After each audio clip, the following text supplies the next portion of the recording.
ఇక ACB అధికారులమంటూ motor vehicle inspector కు 10 లక్షల రూపాయల టోకరా వేసిన ఘటన వరంగల్లో చోటు చేసుకుంది. వరంగల్ జిల్లాలో మోటార్ వెహికల్ ఇన్స్పెక్టర్ గా పనిచేస్తున్న జైపాల్ రెడ్డికి ఈ నెల 18వ తేదీన ఏసీబీ అధికారులమంటూ కొందరు ఫోన్ చేశారు. తనకు సంబంధించిన డ్రైవర్, పిఏలు తమ ఆధీనంలో ఉన్నారని డబ్బులు పంపాలని డిమాండ్ చేశారు. నకిలీ ఏసీబీ అధికారుల డిమాండ్తో జైపాల్ రెడ్డి 3 విడతలుగా దాదాపు 10,20,000 రూపాయల నగదు చెల్లించారు. ఆ తర్వాత తాను మోసపోయానని తెలుసుకున్న జైపాల్ రెడ్డి మీల్స్ కాలనీ పోలీసులకు ఫిర్యాదు చేశారు. Motor vehicle inspector Jaipal Reddy sir ఇప్పుడు మొబైల్లో పనిచేస్తున్నారు. అతను ఏసీబీ అని చెప్పేసి డిఎస్పీ అని చెప్పి ఫోన్ కాల్ చేసి మీ మీద కంప్లైంట్ వచ్చింది, మీ డ్రైవర్ ఇంకా మిగతా వాళ్ళంతా ఏదో ఇల్లీగల్ యాక్టివిటీ చేస్తున్నారని కంప్లైంట్ వచ్చింది. వాళ్ళందరూ ఆఫీస్కి వచ్చారు, హెడ్ ఆఫీస్కి. నేను మీద కంప్లైంట్ చేస్తున్నారు.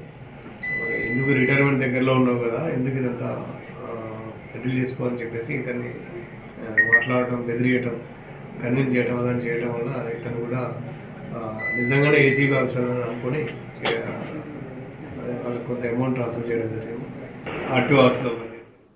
ఈ ఘటనపై మరింత సమాచారాన్ని మా ప్రతినిధి వేణు అందిస్తారు. వేణు, మనం చూస్తున్నాం ఇటు కేటుగాళ్లు ఇటు దీనికి సంబంధించిన అప్డేట్స్ ఏ విధంగా ఉన్నాయి, అలాగే అసలు ఎప్పటి నుంచి వీళ్ళు ఈ విధంగా దందాలకి పాల్పడుతున్నారనుకోవచ్చు?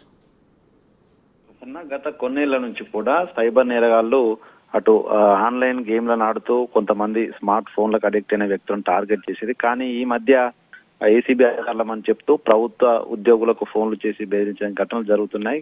ఏకంగా జిల్లా కలెక్టర్లకు డీపీ ప్రొఫైల్ పిక్చర్ పెట్టుకుని డబ్బులు అడగడము, కొంతమంది వాళ్ళ పేర్లతో కింది స్థాయి ఉద్యోగులను బెదిరించడం చూసాం. కానీ ఏకంగా మోటార్ వెహికల్ ఇన్స్పెక్టర్ గా పనిచేస్తున్నటువంటి జైపాల్ రెడ్డిని గత 15వ తేదీన మధ్యాహ్నం ఫోన్ చేసి ఏసీబీ, ఆ రోజే ఏసీబీ రైడ్ జరిగింది వరంగల్లో. సో దాన్ని అదునుగా చేసుకొని ఏసీబీ అధికారులు మీపై దాడికి సిద్ధంగా ఉన్నారు, మీపై తీవ్రమైన కంప్లైంట్లు వచ్చాయి, పూర్తి సమాచారం, పూర్తి డేటా కూడా మా దగ్గర ఉందని చెప్పడంతో భయపడ్డ ఆయన తనకు డబ్బులు పంపిస్తే ఆ అధికారులను వెనక్కి పంపిస్తామంటూ చెప్పడంతో ఆ డబ్బులను కూడా మొదటగా 75,000 పంపాడు. ఆ తర్వాత 25,000 సైబర్ నేరగాలు చెప్పిన నెంబర్లకు ట్రాన్స్ఫర్ చేశాడు. సో లోకల్ నెంబర్లకు పంపిస్తే మాపై రేపు మళ్ళీ ఫిర్యాదు చేసే అవకాశం ఉంటుంది కాబట్టి వేరే స్టేట్ నెంబర్లు ఇస్తామంటూ కూడా నమ్మబలకడంతో పూర్తిగా ఆయన కంప్లీట్ గా నిజంగా ఏసీబీ అధికారులే ఫోన్ చేశారని భావించి దానికి సంబంధించినటువంటి కొన్ని అప్రూవల్స్ లో కొన్ని అవకతవకలు ఉండడంతో భయపడ్డాడు, డబ్బులు పంపించాడు. ఈ విధంగా దాదాపు 4 రోజుల పాటు వరుసగా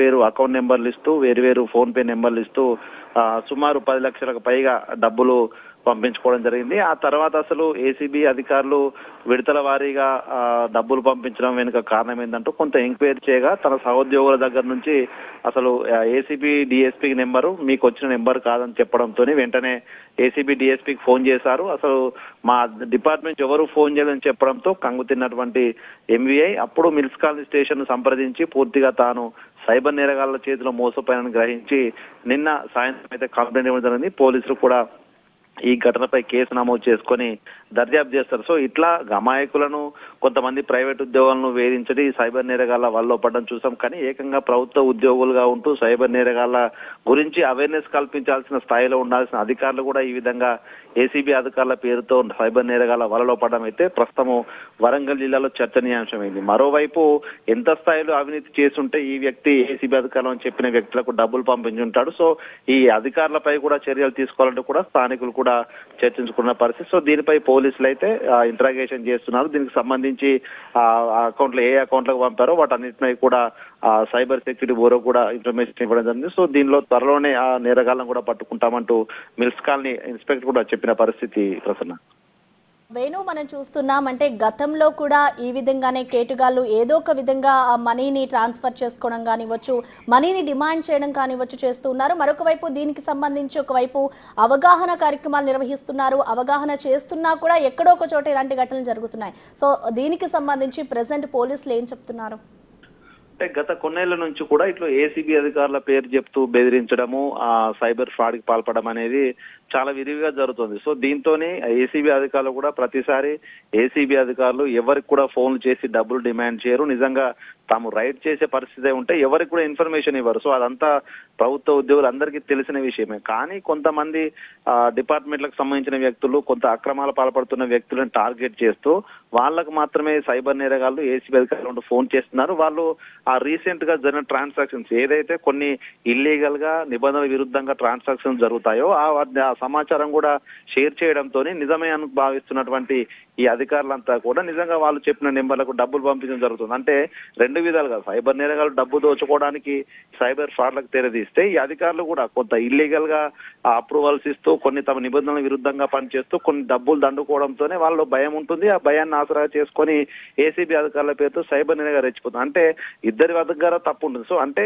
ప్రభుత్వ ఉద్యోగులు నిజంగా నిజాయితీగా పనిచేసే వ్యక్తులకు నిజంగా ఎవరు ఫోన్ చేసినా కూడా భయపడే అవకాశం ఉండదు. కానీ కొంత ఈ మోటార్ వెహికల్ ఇన్స్పెక్టర్ ప్రస్తుతం కూడా తనకు సంబంధించి కొన్ని ట్రాన్సాక్షన్స్ కూడా ఇల్లీగల్ గా ఉన్న కారణంగా భయపడ్డట్టుగా కూడా చర్చ జరుగుతుంది. సో ఇట్లాంటి ఘటనలపై కూడా ఏసీబీ నిరంతర అవేర్నెస్ కల్పిస్తున్నా ప్రభుత్వ ఉద్యోగులే ఈ విధంగా సైబర్ నేరగాల బాధపడడం అయితే తీవ్ర చర్చానీయాంశం.